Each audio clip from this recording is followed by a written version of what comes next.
Hi, good morning. Today I am making this video on the first chapter from intermediate second year English, that is the essay of studies. This essay is written by Francis Bacon. Particularly ఈ chapter పైన మనకు public ఎగ్జామినేషన్లో వచ్చే questions ఏంటి, ఆ questions మనము ఈజీగా పర్ఫెక్ట్గా ఎలా రాయాలి అన్న దాని గురించి మనము ఈ వీడియోలో చూద్దాం. ఈ ఆఫ్ స్టడీస్ అనే ఈ ఎస్సే ఎలా గుర్తుపెట్టుకోవాలండి మీరు ఫస్ట్ వచ్చేసి name of the title, name of the writer, తర్వాత రైటర్ యొక్క ఇంపార్టెన్స్ ఉంటే తెలుసుకోవాలి. అలాగే రైటర్ రాసినటువంటి ఏమైనా ఫేమస్ బుక్స్ ఉంటే వాటిని కూడా రాయాల్సి ఉంటుంది. సో టైటిల్, రైటర్, రైటర్ యొక్క ఇంపార్టెన్స్, రైటర్ యొక్క నోటబుల్ వర్క్స్ మనం గుర్తుపెట్టుకోవాలి.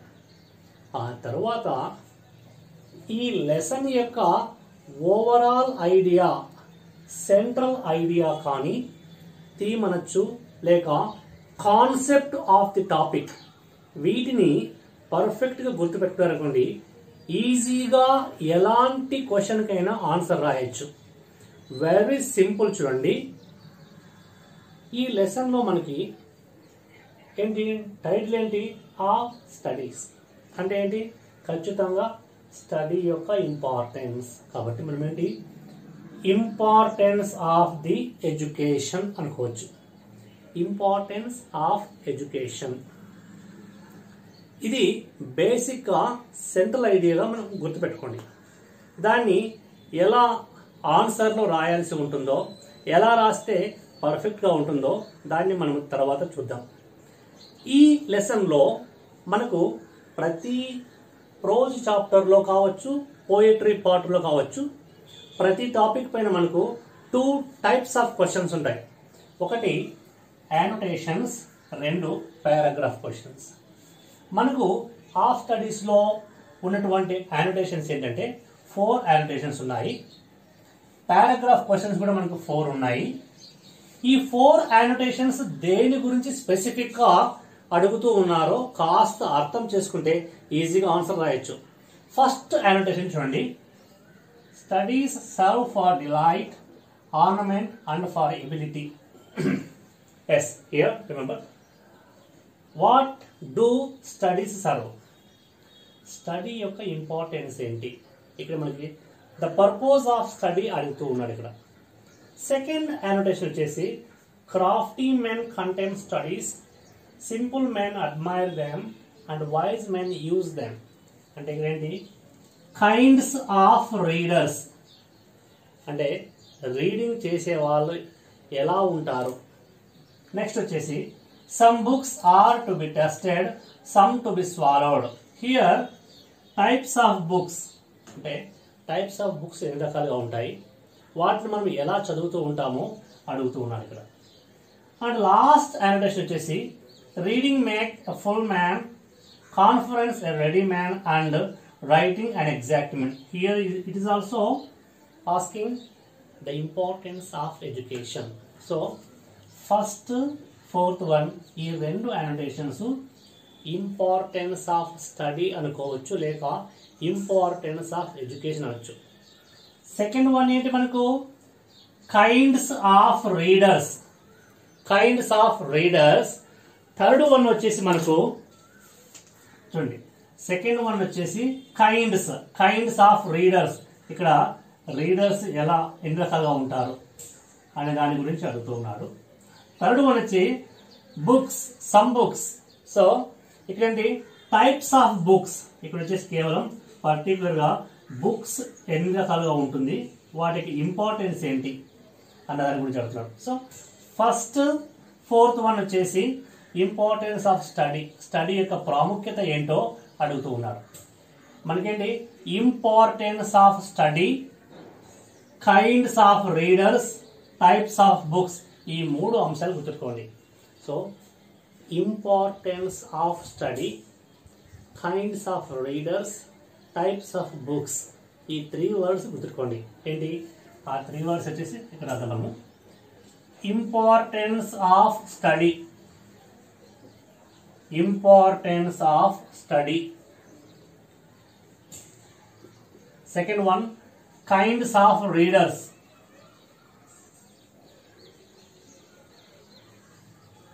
Third one types of books.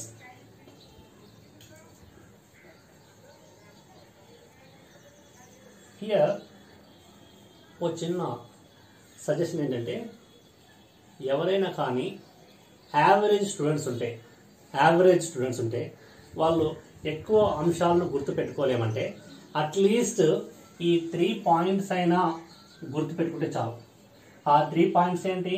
First వచ్చేసి title, writer name and concept, central ఐడియాని గుర్తుపెట్టుకోవాలి. ఈ మూడింటిని రాసినా కూడా అట్లీస్ట్ మనకు 2.5 మార్క్స్ రావడానికి ఛాన్స్ ఉంటుంది. సో మనకేంటి, ఈ 4 యానోటేషన్స్ పైన ఏ యానోటేషన్ వచ్చినా ఈ 3 అంశాలు ఖచ్చితంగా రాయాల్సి ఉంది. ఖచ్చితంగా రాయాలి. ఏంటి? Importance of study, kinds of readers, types of books. Okay, now let us look at paragraph questions. Paragraph questions కూడా మనకు 4 ఉన్నాయి. వాటి యొక్క ఇంపార్టెన్స్ ఏంటో ఒకసారి అర్థం చేసుకుంటే కరెక్ట్గా మీరు ఆన్సర్ రాస్తారు. ఇక్కడ చూడండి, ఫస్ట్ క్వశ్చన్ ఏంటి? What according to bacon is the theme of studies. అంటే ఏంటి? ఈ లెసన్ యొక్క థీమ్ ఏంటి అని అడుగుతున్నారు. సో థీమ్ అంటే ఏంటి? సెంట్రల్ ఐడియా అనుకోవచ్చు మనం. నెక్స్ట్ వచ్చేసి how does Bacon emphasize the value of experience. అంటే ఇక్కడ ఎక్స్పీరియన్స్డ్ పర్సన్స్ యొక్క ఇంపార్టెన్స్ ఏంటో అడుగుతున్నారు. థర్డ్ వన్ ఏంటి? What did Bacon mean some books are to be tasted. ఇక్కడ కైండ్స్ ఆఫ్ బుక్స్ గురించి అడుగుతున్నాడు. కైండ్స్ ఆఫ్ బుక్స్ వాటి యొక్క ఇంపార్టెన్స్ ఏంటో మనం రాయాల్సి ఉంటుంది. And last one, how do studies cure the diseases of our mind. Studies ఎలా మన మైండ్లో ఉన్నటువంటి అనేకమైన ఫీలింగ్స్ని ఎలా నయం చేస్తుందో రాయాల్సి ఉంటుంది. సో ఇవి కూడా సేమ్ వీటిలాగానే ఉంటుంది కాబట్టి. బట్ యానోటేషన్కు పారాగ్రాఫ్ క్వశ్చన్కు ప్రైమరీ డిఫరెన్స్ ఏంటంటే, యానోటేషన్ క్వశ్చన్కు మనము ఇట్ రిక్వైర్స్ సబ్ హెడింగ్స్. ప్రతిదానికి ఫర్ ఎగ్జాంపుల్ ఒక యానోటేషన్ రాస్తున్నాం అనుకోండి, మీరేమి రాయాలి? ఇంట్రడక్షన్ రాయాలి, కాంటెక్స్ట్ రాయాలి, ఎక్స్ప్లెనేషన్ రాయాలి. ఈ 3 అంశాలు ఖచ్చితంగా రాయాలి ఎప్పుడు? యానోటేషన్కు. అదే పారాగ్రాఫ్ క్వశ్చన్ కనుకోండి, దీనికి ఎలాంటి సబ్ హెడ్డింగ్స్ రాయకూడదు. డైరెక్ట్గా you have to elaborate the ఆన్సర్ను డైరెక్ట్గా ఒక పారాగ్రాఫ్ కానీ 2 పారాగ్రాఫ్స్ కానీ రాయాల్సి ఉంటుంది. ఇది యానోటేషన్స్, పారాగ్రాఫ్స్. అంటే ఏంటి? మనకు ఈ ఓవరాల్గా యానోటేషన్స్లో కావచ్చు, పారాగ్రాఫ్ క్వశ్చన్లో కావచ్చు, ఈ రెండిట్లో మనకు ఈ 3 అంశాలు మనం గుర్తుపెట్టుకొని వీటిని we try to elaborate in our answer. మన ఆన్సర్లో వాటిని బాగా ఎలాబొరేట్ చేయగలిగితే you can justify any question from this chapter అనమాట. సో మీరేంటి? నేమ్ ఆఫ్ ది టైటిల్ బాగా గుర్తుపెట్టుకోవాలి, నేమ్ ఆఫ్ ది రైటర్ గుర్తుపెట్టుకోవాలి, సెంట్రల్ ఐడియాని బాగా గుర్తుపెట్టుకొని ఆ సెంట్రల్ ఐడియాని వీ హ్యావ్ టు ఎక్స్టెండ్ చేయగలిగితే you can fulfil any question from this chapter అనమాట. ఓకే, నౌ మనము ఆఫ్ స్టడీస్లోని ఏ యానోటేషన్ అయినా ఎలా రాయాలి, ఎలా రాస్తే మనకు ఎక్కువ అడ్వాంటేజ్ ఉందో చూద్దాం. మనం any annotation from this chapter, A annotation వచ్చినా మనము నేను ఇప్పుడు చెప్పబోయే ఈ సింగిల్ ఆన్సర్ రాస్తే సరిపోతుంది. ఏంటంటే ఫస్ట్ చూద్దాం మనం ఆఫ్ స్టడీస్. టైటిల్ బాగా గుర్తుపెట్టుకోండి, ఆఫ్ స్టడీస్. తర్వాత ఏంటి? Writer name Francis Bacon. Writer యొక్క importance, he is known as the father of English essay. ఇది గుర్తుకోవాలి మీరు, he is known as the father of English essay. దీన్ని ఇప్పుడు మనము ఒక యానోటేషన్కు ఇంట్రడక్షన్గా ఎలా రాయాలి? ఏ యానోటేషన్ అయినా మీరు రాస్తే ఫస్ట్ ఇంట్రడక్షన్ అని హెడ్డింగ్ పెట్టేసి మనము ఆన్సర్ రాయాల్సి ఉంటుంది. సో ఎనీ యానోటేషన్ దానికి ఇంట్రడక్షన్, ఇప్పుడు చెప్పబోయే ఆన్సర్ మాత్రం same, single answer for any question. So మనం ఇలా రాస్తాం. ఇంట్రడక్షన్ వచ్చేసి these lines are taken from the essay. These lines are taken from the essay. These lines are taken from the essay. From the essay అని చెప్పేసి వెంటనే ఇక్కడ ఈ lesson name రాయాలి, ఆఫ్ స్టడీస్.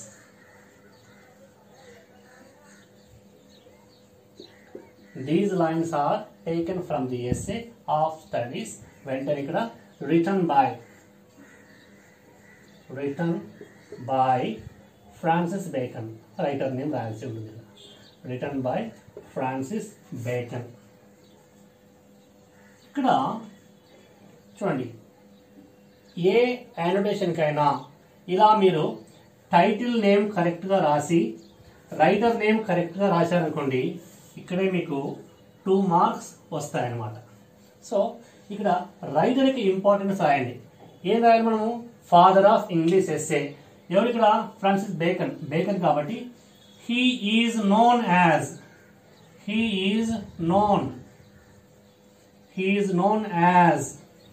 అతను ఎలా పరిచయము?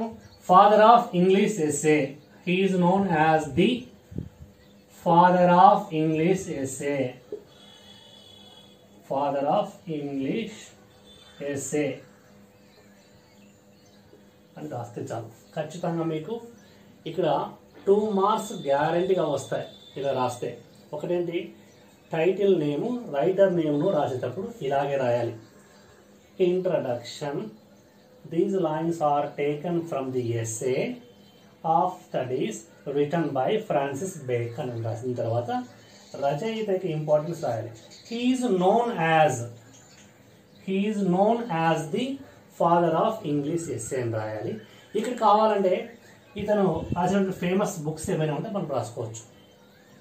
సో తర్వాత ఇంట్రడక్షన్ రాసిన తర్వాత మనము నెక్స్ట్ కాంటెక్స్ట్ రాయాలి.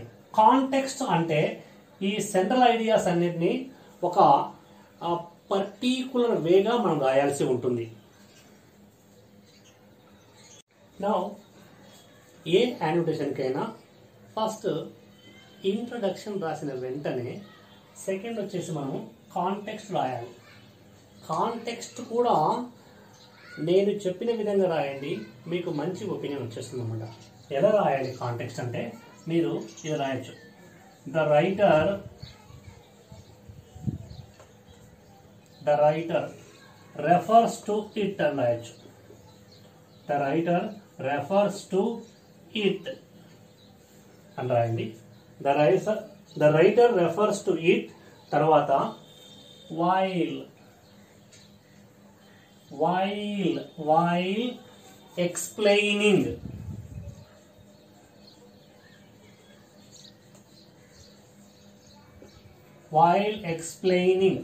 మనం ఇంతకుముందు మీకు చెప్పాను, ఈ లెసన్ లోని సెంట్రల్ ఐడియాస్ మనకి 3 ఉన్నాయి.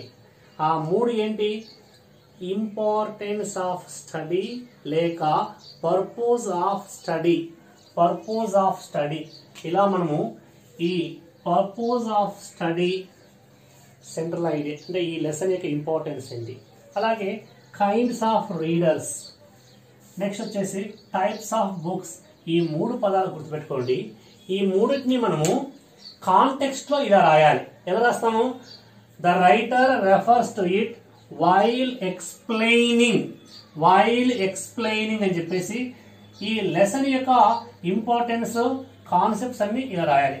While explaining the purpose of study, kinds of readers and types of books అని రాస్తే ఇక you can fulfil the context of this given any annotation. ఇచ్చినటువంటి ఏ యానోటేషన్కి అయినా మీరు కాంటెక్స్ట్ అనే దాన్ని ఇలాగే రాయాలి. ఎలా రాస్తాము? The writer refers to it. Writer refers to it while explaining the purpose of study, kinds of readers and types of books. ఇలా రాస్తాం. కాంటెక్స్ట్ తర్వాత మనము ఎక్స్ప్లెనేషన్ రాయాలి. ఎక్స్ప్లెనేషన్ అన్నప్పుడు ఏ ఎక్స్ప్లెనేషన్ రాయాలి అంటే ఇక్కడ పర్పస్ ఆఫ్ స్టడీ తెలుసుకున్నాం కదా, దీన్ని ఎలాబొరేట్ చేస్తూ రాయాలి.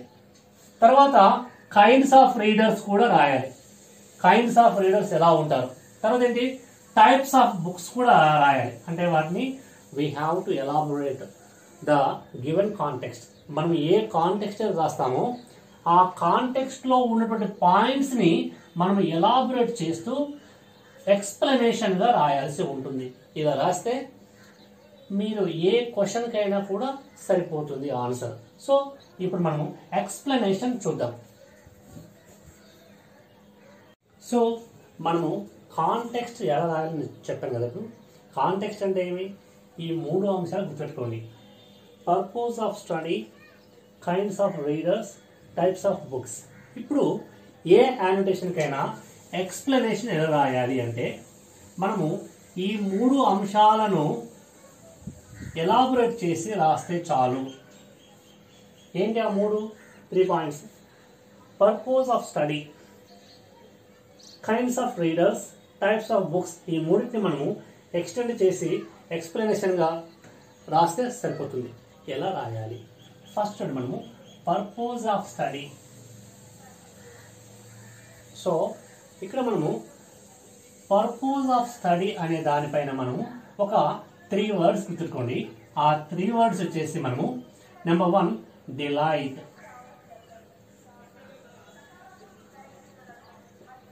సెకండ్ 1 ఎబిలిటీ,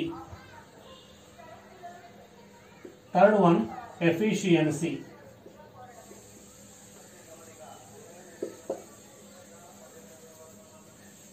సో ఎక్స్ప్లెనేషన్ రాసేటప్పుడు first the purpose of study అనుకోండి. ఇక్కడే మనం ఇలా రాయాలన్నమాట. ఏముండాలంటే the writer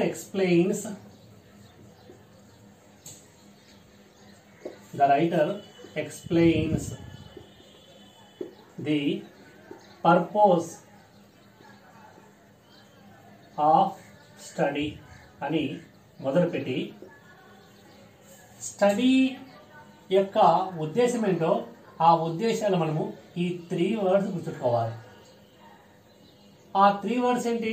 delight, ability, efficiency. దీన్ని ఎలా రాయాలంటే మనము సింపుల్ చూడండి. ఇట్ గివ్స్ అస్,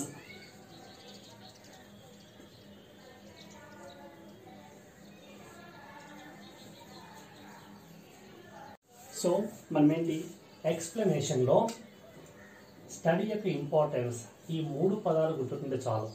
ఎలా రాయాలంటే ఫస్ట్ వచ్చేసి it gives us delight. It gives us delight. దీన్ని పూర్తిగా it gives us delight in our leisure. In our leisure అని గుర్తుకోవాలి. సెకండ్ మళ్ళా same, it gives us the ability. It gives us the ability to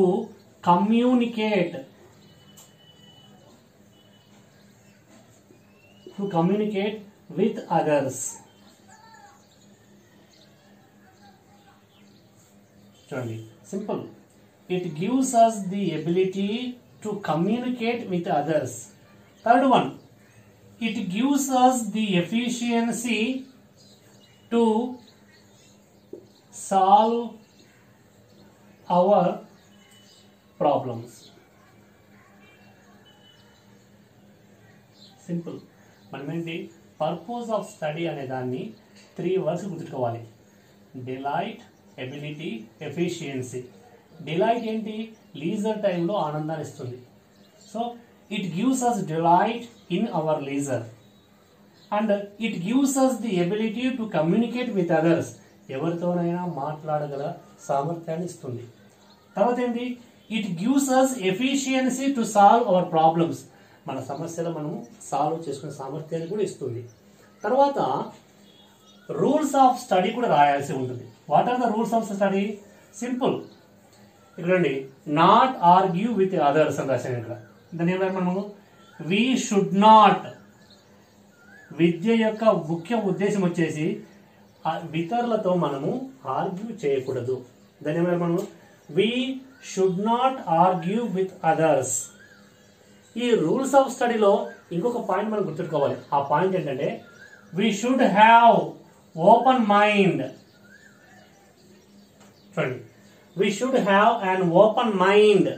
దేన్నైనా కూడా నిజంగా నిర్భయంగా అంటే రైటర్ యొక్క ఒపీనియన్ని అర్థం చేసుకోవాల్సి ఉంటుంది. దాన్ని మనము we should have an open mind to understand the opinion of the author అని రాస్తే చాలా ఎఫెక్టివ్గా ఉంటుంది మన ఆన్సర్ అన్నమాట. ఇప్పుడు మనము పర్పస్ ఆఫ్ స్టడీ చూసాం. నెక్స్ట్ వచ్చేసి second concept kinds of readers.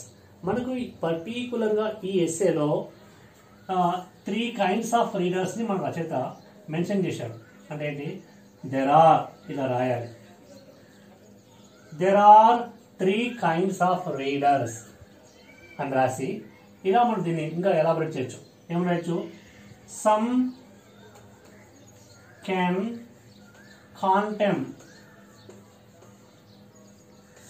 contempt the books. Some can admire them.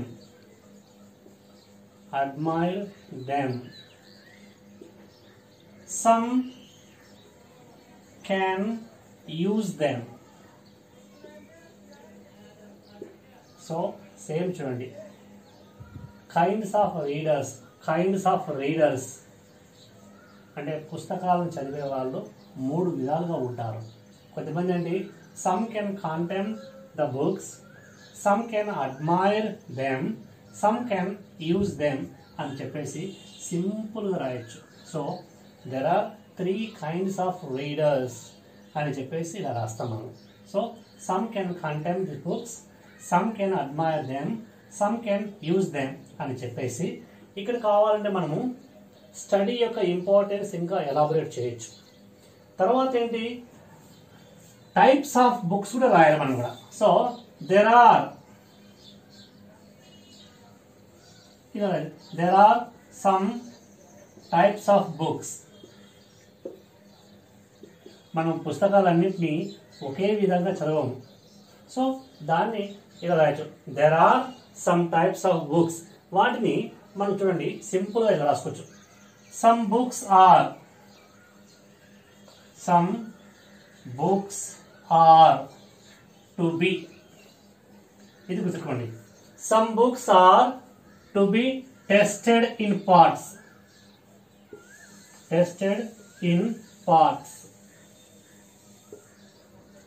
ఈ sentence some books are tested in parts, కొన్ని భాగాలు మాత్రమే పరిశీలిస్తుంటాం. కొన్నిటిని some books are to be read completely.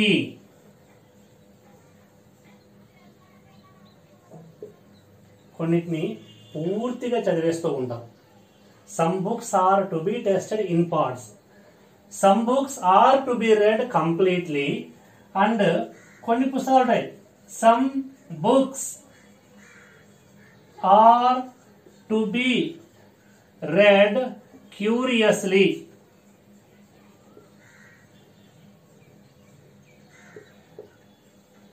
ఇలా మనం రాస్తే ఆన్సర్ సరిపోతుంది అనమాట. సో సింపుల్గా మనకేంటి?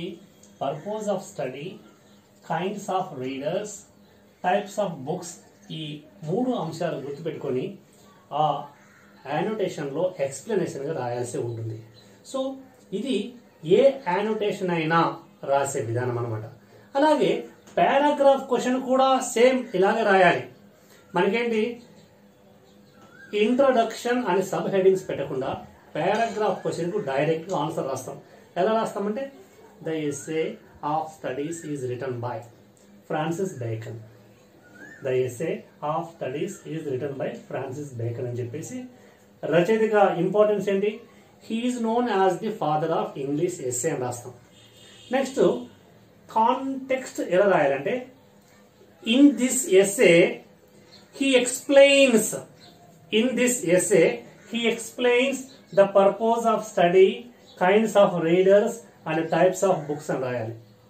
ఆ తర్వాత మనం ఇప్పుడు ఎక్స్ప్లెనేషన్లో ఏ ఏ అంశాలు చెప్పామో ఆ ఎక్స్ప్లెనేషన్ చెప్పిన అంశాలన్నింటినీ కూడా యాడ్ చేస్తే చాలు. ఆ విధంగా మీరు పారాగ్రాఫ్ క్వశ్చన్ కూడా ఈజీగా ఆన్సర్ రాయొచ్చు. సో మై డియర్ స్టూడెంట్స్, ఒక్కటే చూడండి, ఆఫ్ స్టడీస్ అనే ఈ లెసన్లో 3 అంశాలు గుర్తుకోవాలి. ఒకటి purpose of study, kinds of readers, types of books. ఈ 3 అంశాలని ఎలాబొరేట్ చేయాలి. పర్పస్ ఆఫ్ స్టడీ అంటే ఏమి, 3 వర్డ్స్ చెప్పాను. డిలైట్, ఎబిలిటీ, ఎఫిషియన్సీ రాయాలి. తర్వాత kinds of readers, contempt, admire, use. So some can contempt the books, some can admire them, some can use them and రాయాలి. అలాగే టైప్స్ ఆఫ్ బుక్స్ చూడండి ఇక్కడ. some books are to be tested in parts, some books are to be read completely, some books are to be read curiously అని సింపుల్గా రాసి, ఇంకా మనం కావాలంటే ఇంపార్టెంట్ కొటేషన్ కానీ ఇచ్చినటువంటి యానోటేషన్ కానీ ఏ పాయింట్కి అయితే మ్యాచ్ అవుతుందో దాని తర్వాత ఆ కొటేషన్ యాడ్ చేస్తే ఫుల్ఫిల్ అవుతుంది. సో ఈ విధంగా ఈజీగా 5 నిమిషాల్లో ఈ వీడియో చూస్తే ఈజీగా మీకు 8 మార్కులు రావడానికి ఛాన్స్ ఉంటుంది. So good luck.